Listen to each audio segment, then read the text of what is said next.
You will hear a number of different recordings, and you will have to answer questions on what you hear. There will be time for you to read the instructions and questions, and you will have a chance to check your work. All the recordings will be played once only. The test is in 4 sections. At the end of the test, you will be given 10 minutes to transfer your answers to an answer sheet.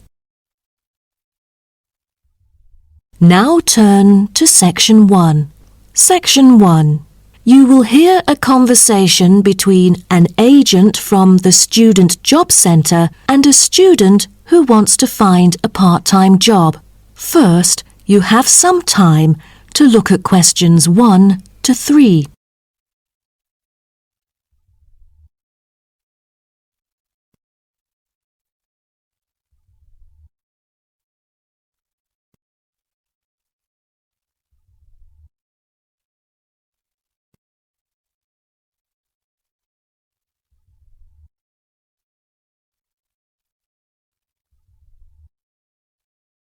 You will see that there is an example which has been done for you. On this occasion only, the conversation relating to this will be played first. Good morning. Oh, good morning. Is this, room number 316? Yes, that's right. So, is this the Student Job Centre? It certainly is. How may I help you? Well, actually, I'm looking for a job, a part-time job. Do you have anything available at the moment? Ah, yes. Are you a registered student? I'm afraid this service is only available to full-time students. Yes, I'm doing my degree in statistics studies. Here's my student card. Right. Well, let's just have a look at what positions are available at the moment. There is a job for social workers, and the workplace is in the House of the Disabled. The agent says that the workplace for social workers is in the House of the Disabled, so disabled has been written in the space. Now we shall begin. You should answer the questions as you listen, because you will not hear the recording a second time. Listen carefully and answer questions 1 to 3. Good morning. Oh, good morning. Is this, room number 316? Yes, that's right. So, is this the Student Job Centre? It certainly is. How may I help you? Well, actually, I'm looking for a job, a part-time job. Do you have anything available at the moment? Ah, yes. Are you a registered student? I'm afraid this service is only available to full-time students. Yes, I'm doing my degree in statistics studies. Here's my student card. Right. Well, let's just have a look at what positions are available at the moment. There is a job for social workers, and the workplace is in the House of the Disabled. That would be fine for me. What are the hours like? You'll have to work every day, and the payment is $9 per hour. However, the skills required are not very basic, so 3 days of training is needed. The pay is quite good, though I'm in my second year of study now, and must attend some courses during the daytime, so I'm afraid I can't make it for this one. Do you have any other positions? You know, ones that I could spare more class-free time on? That's not good then. Let's see. Here, there is one for security guards in the supermarket. What about the pay? The salary is pretty standard for this one. It's $25 per hour. Great! That's much higher than I would have expected. Are there any special qualities required? It sure offers quite a good salary. There's almost no requirement for this job except that you must wear a uniform which is provided. That's very nice then. But what about exact working hours for this? I hope it will be okay for me. The working time is from 9 a.m. to 5 p.m. and you only need to work 3 days each week. Before you hear the rest of the conversation, you have some time to look at questions 4 to 10.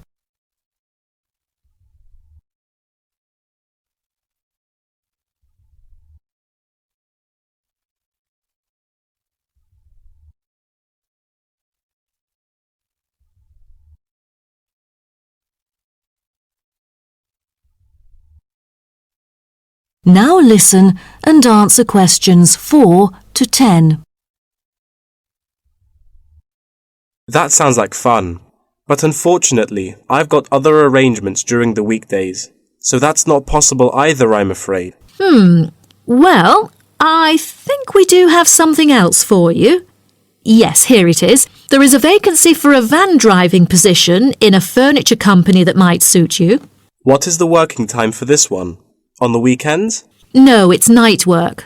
That's good to hear, 'cause I'm available for most of the late hours. And the good thing for this is that you've got variable hours to choose from, though the payment is fixed. Any other restrictions for this one? Yeah, it requires the driver to have reliable driving skills. You know, in case of unnecessary damage or any unwanted possibilities of accidents. Night work is perfect, but I don't even have a driver's license, not to mention my horrible driving skills. No driver's license. That makes it impossible at all. All right. The last option that might suit you is a job as a data entry clerk. You'll be expected to work in a school. It's actually a good place, you know. Lovely. And what about the working hours? Not on weekdays, I hope. Actually, you'll be working only on weekends. You get a fixed salary and you're expected to be familiar with keyboarding skills. That's not the only limit, though, because I'm afraid personal transport is also a must. That's not a problem. I've got a bicycle to travel around with. Great. Now, just fill out this form and we'll see what to do next. Wonderful. That is the end of section 1. You now have half a minute to check your answers.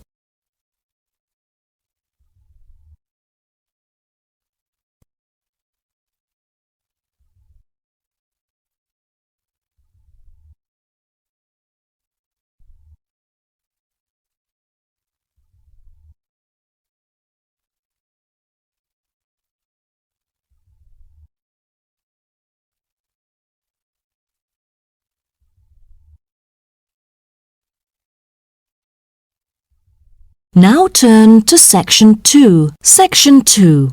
You'll hear a talk between an interviewer and an interviewee called Chris Evans from the Royal Caledonian Curling Club about ice curling.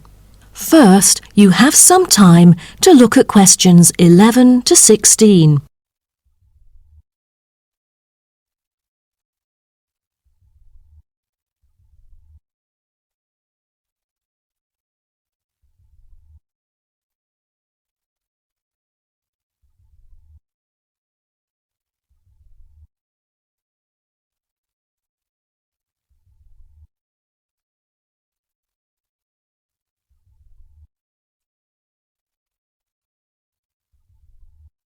Now listen carefully and answer questions 11 to 16. Today, we're pleased to have on the show Chris Evans from the Royal Caledonian Curling Club. Now, let's welcome Chris to tell us something about ice curling. Chris, please. Thank you. It's my honour to briefly talk about ice curling here to all of you. So let's start with what curling is. Curling is a sport in which players slide stones on an ice rink towards a target area which is segmented into 4 concentric circles. 2 curling teams consist of 4 players, the lead, the second, the third, and finally the skip. The captain of the curling team and its players will throw their stones in the order stated above. Each team has 8 stones. The purpose is to accumulate the highest score in the game. Points are scored depending on which stone is resting closest to the centre of the target area at the end of the game. The ice surface on which the game is played, or the rink in curling, is called the sheet. It is covered with tiny droplets of water that become ice and cause the stones to curl or deviate from a straight path. The curling players should slide the heavy polished stones or rocks across the ice curling sheets towards the house, a circular target marked on the ice, as I've mentioned before. There are several pieces of equipment essential for a curling game, so a concise instruction will be given to you. The most important things are the curling brush, which is used to sweep the ice surface in the path of the stone, as well as the curling stone, which is sometimes called rock. The former is usually made of horsehair, and the latter is made of granite, mainly coming from Scotland. Curling shoes are similar to ordinary athletic shoes, except that the two shoes in a pair have dissimilar soles. The sole of the slider shoe, which is designed for the sliding foot, is typically made of Teflon, while the gripper shoe for the hack foot has a special layer of rubber applied to the sole. During the curling game, you may also find a stopwatch attached either to the player's clothing or the broom, which is used to time the stones over a fixed distance to calculate their speed. Before you hear the rest of the talk, you have some time to look at questions 17 to 20.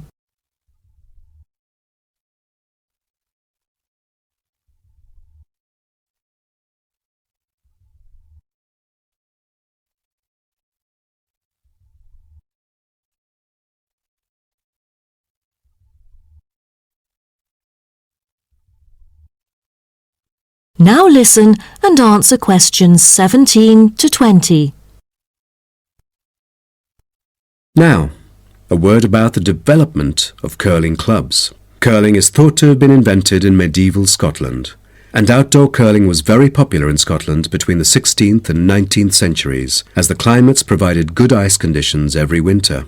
Kilsyth Curling Club is renowned as the first club in the world, having been formally constituted in 1716 and widely influencing ice curling development.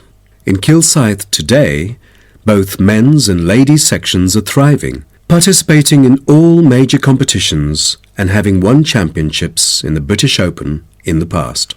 The mother club of curling, Grand Caledonian Curling Club, was instituted in 1838 for the purpose not as such to attract people's interest, but to regulate the ancient Scottish game of curling by general laws.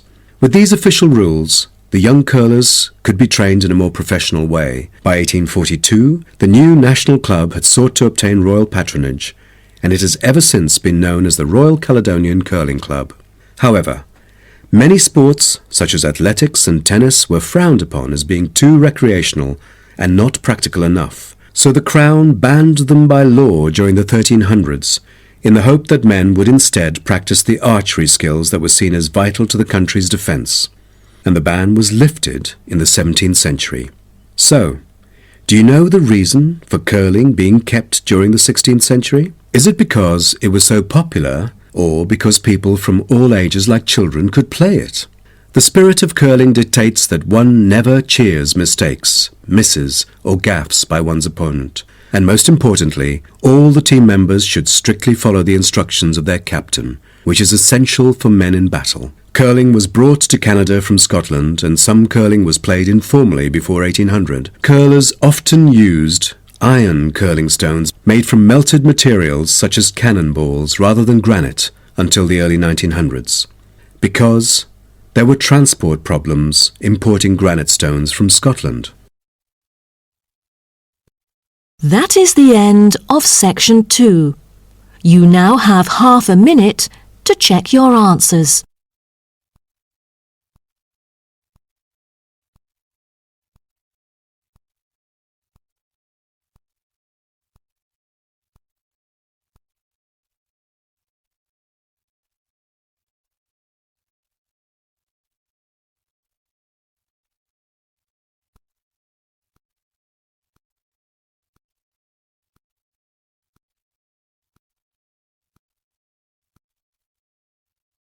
Now turn to section 3. Section 3. You will hear a student called Greg talking to his student about the study of the wind farm in Australia. First, you have some time to look at questions 21 to 25.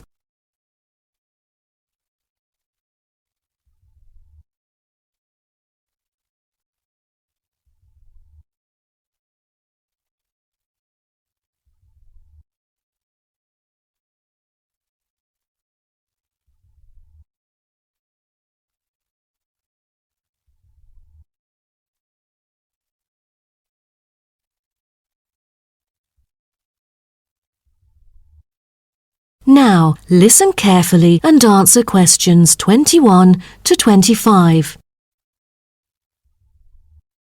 Okay, Greg. So I finally managed to read the article you submitted, the one about the study of the wind farm in Australia. You did? Great! What did you think of it?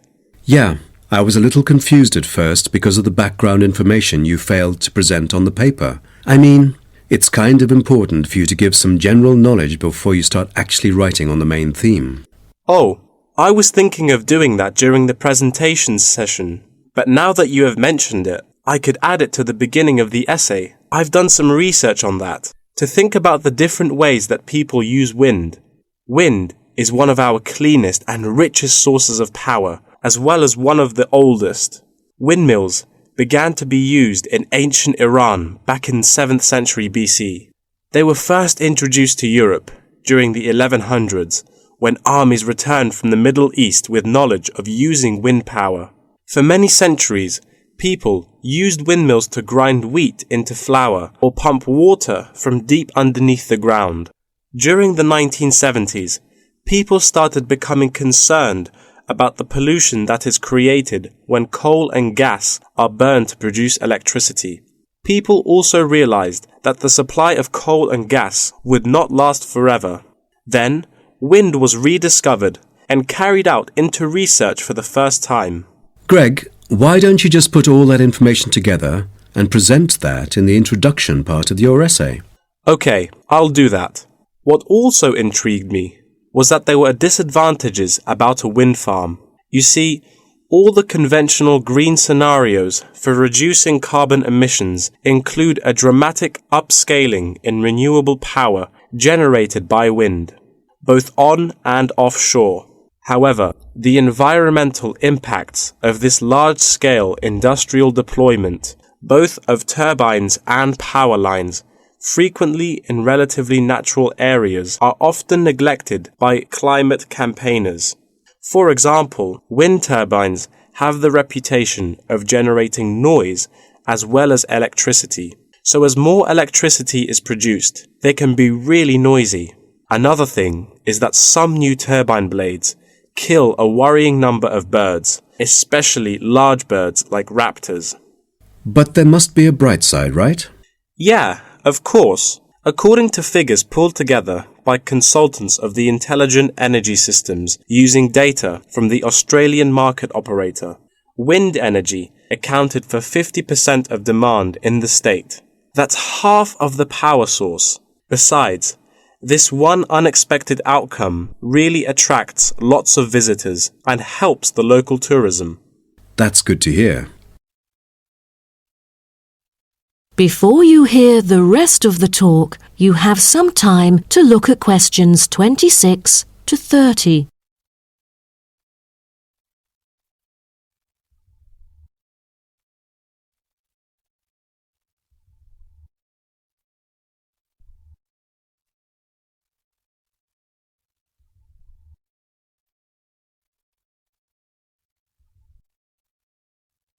Now, listen and answer questions 26 to 30. Oh, how about the structure? Offshore wind farms consist of a number of connected elements. These include the turbines, foundations, array cables, offshore substation, export cable, and onshore substation and infrastructure. Just a single one of these giant wind turbine blades, produced by manufacturer Siemens, is almost as big as the Airbus A380, the world's largest plane. That's made in Europe. Impressive. Actually, at first, there were protests among residents who claimed themselves to be victims of land loss and noise. Then, policies came out really quick, and then they could get allowance from the government. From then on, things went smoothly. What would happen in extreme weather conditions? I mean, it could be dangerous if hurricanes occur. A motorized operating mechanism enables the device to be switched back on remotely. All versions feature the modular design and share the same complete range of standard accessories, thanks to its very extensive operating temperature range of -25 to 70 Celsius and its strong temperature range of -40 to 70 Celsius. It is ideally suited for use in wind turbines under extreme climatic conditions, though they do have an option to lower the speed of it. Wonderful. Then, what were the fans, or turbine blades, made of? Is it a special kind of metal? No, they were too heavy. Wind turbine blades must be strong, light, and capable of operating for decades without much, if any, maintenance. Fiberglass is one of the main components of many large-scale wind turbine blades. The material is used because it is lightweight, easily shaped, and not too expensive. Another material used to make longer turbine blades is timber. This material is too expensive to use amongst all the blades, but on the longer blades, it's used to help reinforce them because it is stiff and light. That is the end of section 3. You now have half a minute to check your answers.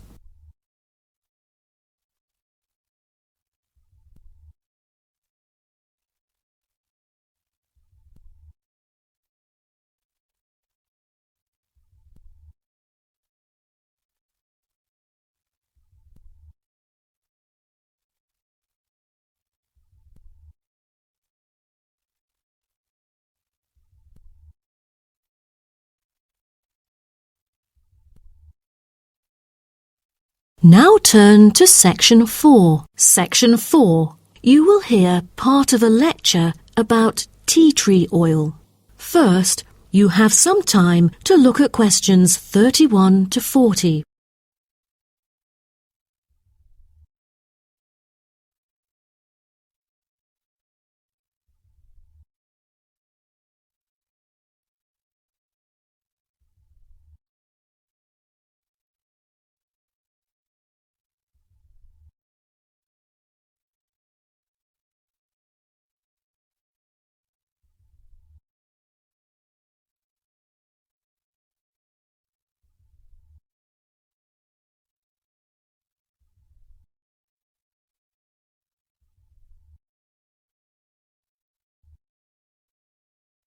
Now, listen carefully and answer questions 31 to 40. So, what I'm going to talk about to you today is something called tea tree oil, which was first extracted from Melaleuca alternifolia in Australia. This species remains the most important commercially. Several other species are cultivated for their oil extraction. There is a very long history of tea tree oil's use in aromatherapy. Traditionally, Melaleuca alternifolia leaves were crushed and the oil was inhaled by the Aborigines of Australia for the treatment of coughs, colds and also for the treatment of wounds. For instance, they chewed the young leaves to alleviate headaches and took them to treat sore throats or skin ailments. The Aborigines world was discovered by Willem Janszoon, a Dutch explorer who was the first European to sail to Australia. In 1606, he reached the northern coast of Australia in his ship. Then several voyages of exploration followed in the first half of the 17th century. The Dutch found it a paradise on earth for man's well-being, with timber, stone and lime for building. There was also plenty of salt, and the coast was full of fish. Besides, they found the characteristics of the diet there because they happened to meet 10 naked black Aborigines having a meal in the open air. While the value of tea tree oil originated from Australia, it was gradually known and tested by the outsiders. In the middle of the 18th century, Sir Hugh Palliser, an officer of the British Royal Navy who had been to Australia several times during that period, got serious injuries all over due to his experiences in several wars. For more than the last 15 or 16 years of his life, he seldom laid down on a bed because of the constant pain in his leg. Then he tried tea tree oil, as it was said that tea tree oil could operate as a very powerful immunostimulant for pre- and post-surgical care.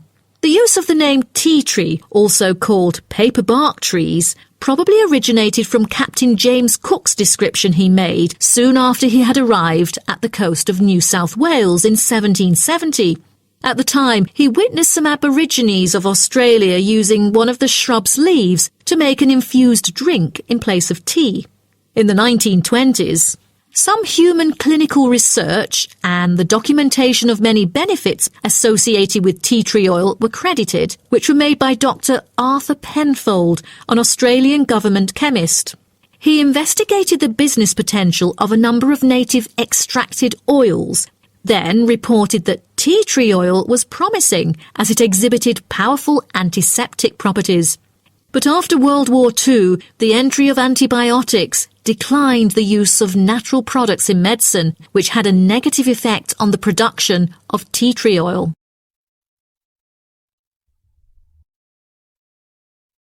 As such an important and valuable material in the world, how is tea tree oil produced?